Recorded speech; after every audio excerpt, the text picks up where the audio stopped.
But let's get started. So I guess the first thing I think is probably the best way to start is from when you found out that you were pregnant and having to go and approach your employer and talk to them about it and how that was. So I'll start with you, Treesha, because that's something that probably happened fairly recently, as you may or may not know. So I actually waited for the first 12 weeks scan before I told my managing director, which I report into. But it was much easier. I am actually the first one to go on maternity leave in my company. And before that, it was a bit of a boys' club. It would have been harder to have these kind of conversations.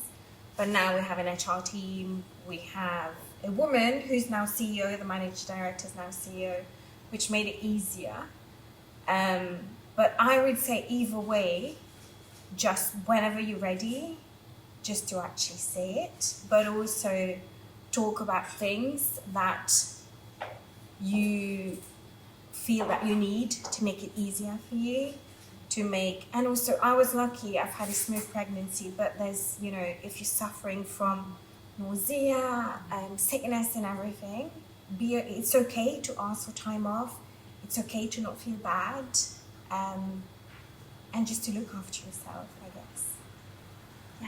Yeah, nice. Anyone else wanted to cut in, or maybe how their experience was telling your employer? Yeah, I mean, that was wonderful. I actually had to tell my employer before I got pregnant.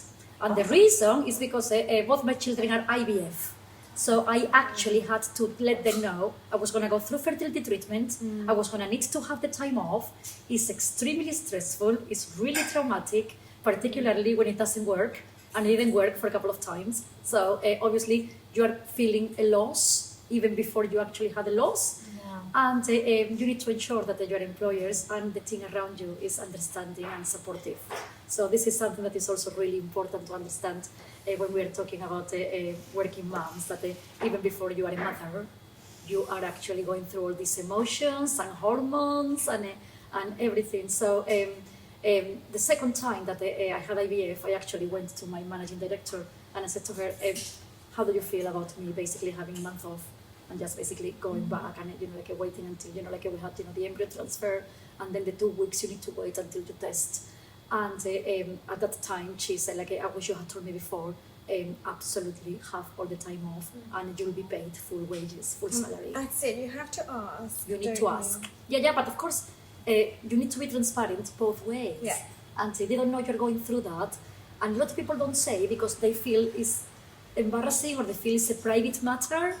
And oh my goodness, I met so many people in the same situation in which they didn't want to share or say oh, don't tell anybody I'm going through IVF, and you're in the fertility clinic next to them, and they are like, oh, don't tell people you've seen me here.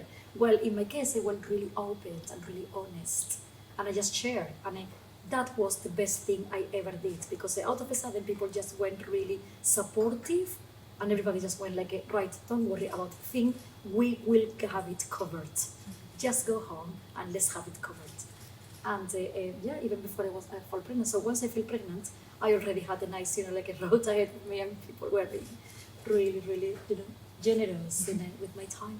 Nice. I think one other thing that helped me was to start planning very early on, to actually announce that I was pregnant, but also to already have a plan in place, especially with my key accounts, with plans that I had already put together for this year.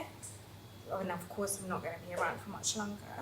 So that also reassured not just my managing director, but also my colleagues when I started telling them, okay, I won't be around for much longer, but don't worry, I have a plan. And starting to include them in meetings, introduce them to my clients, but also training them, because they will be the ones actually doing my job. So that definitely helped. And I started very early. So it's taken, 6 months to properly hand over, but now I'm ready to just, if it happens tomorrow, it's fine. I'm ready. I hope mine do. Yeah, I think it does depend on the culture, though. I think my company was all male. I was the only female, and I was the first person in an American organisation of actually, it's quite a significant size. There was about 100 in the sales organisation. I was the only first woman to have been on Wow. maternity leave. Wow. And so when I did speak to my manager, I left it quite late because I didn't feel comfortable doing it. And there was no maternity policy in place. Now, this was quite a while ago, right? Showing my age.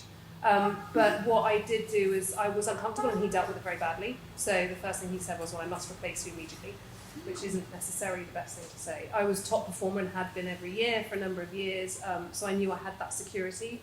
But what I felt was a couple of things. One, I felt that I had a responsibility not just for myself, but for future female employees.